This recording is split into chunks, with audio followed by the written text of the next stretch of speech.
welcome back to 969. I'm Chris. Now, I'm excited because the Pussycat Dolls are on the show today. Now, they started off as a burlesque dance group back in 1995 in LA. It was through a bunch of celebrity supporters like Gwen Stefani and Carmen Electra that they became the Pussycat Dolls that you know and love today. Their debut album called PCD has a whole pile of #1 hits, and I begged Lauren to bring me along with her on the interview. She said no. I cried. I got over it. Here it is. So there hasn't been a more recognizable all-female pop group since the Spice Girls. But honestly, the Pussycat Dolls represent a new kind of sexy. And they have sold over 6.5 million records worldwide, picked up a bunch of awards, and they've collaborated with the best in music. And today, we get to meet up with lead doll Nicole to find out what's cooking in the PCD camp. And she's going to tell us all about her brand new solo record.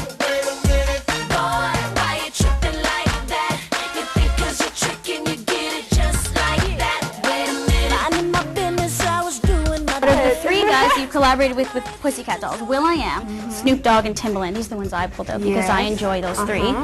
Who to you is the most sexiest? You know what? I think they're all sexy in their own way. I will tell you, when we did Buttons with Snoop, in the beginning of the video, before Snoop comes up and he says, "What it do, baby boo?" What it do, baby boo? The lights go off, so I'm like, oh, we're in a big warehouse and the lights are off, and then the lights come up on his face and he looked at the camera and he goes, "What it do, baby?" I was like, oh my god, that is Snoop Dogg for a reason. Like, it was kind of hot, but I love all those boys. Everybody's got their own quirkiness. Tim's got his eyes. Will is Will. I love Will, he's my boy.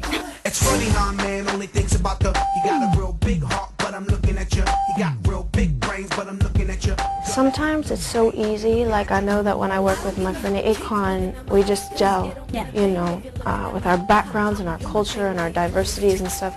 Sometimes when I work with people like Kanye West, he's so smart and thinks so fast that I'm like, I can't keep up with you. You just think so fast, Kanye. Like, so when you're co-writing it with people, you're really taking a leap because you kind of like have to let your insecurities out there, because you're like, you're not in your comfort zone anymore. You're like, I don't really know you. Our only relationship is music. So you have to, and in order to get the best product when you write, you have to be free and confident. I don't wanna go another day, so I'm telling you exactly what is on my mind. Let's talk about the reality show, In Search of the New Pussycat Dolls, okay? You are from a reality show contest as well, Eden's Crush Pop Stars. What do you take from that you bring to this show now when you're trying to pick the next Pussycat Doll? Myself and the other girls kind of sat aside from this show, but it is trippy to watch the first episode and say, wow, I've been there before, and I know what that feels like. Do you think that's like the new way of finding talent? Because it's happening every which way. I think it's beautiful, you know, because, you know, some people don't always have the resource or the opportunity or have the access to just, you know, they come from little towns. Like, I came from a little town, not too little, but in Louisville, Kentucky, and then I drove to Chicago to audition for Pop Stars.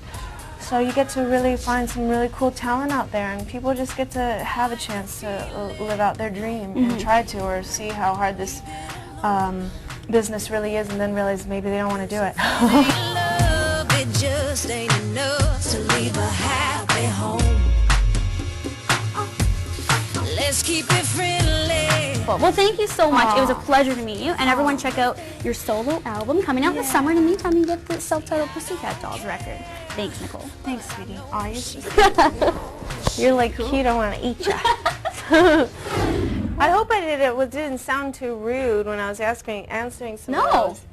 You're great. It's like after a while, like you just grow up. You just bounce from one to one interview, so that's got to be good. Oh, we'll grab the mic. But when you're asked questions over and over, you kind of like grow up and you're like, ah, f it.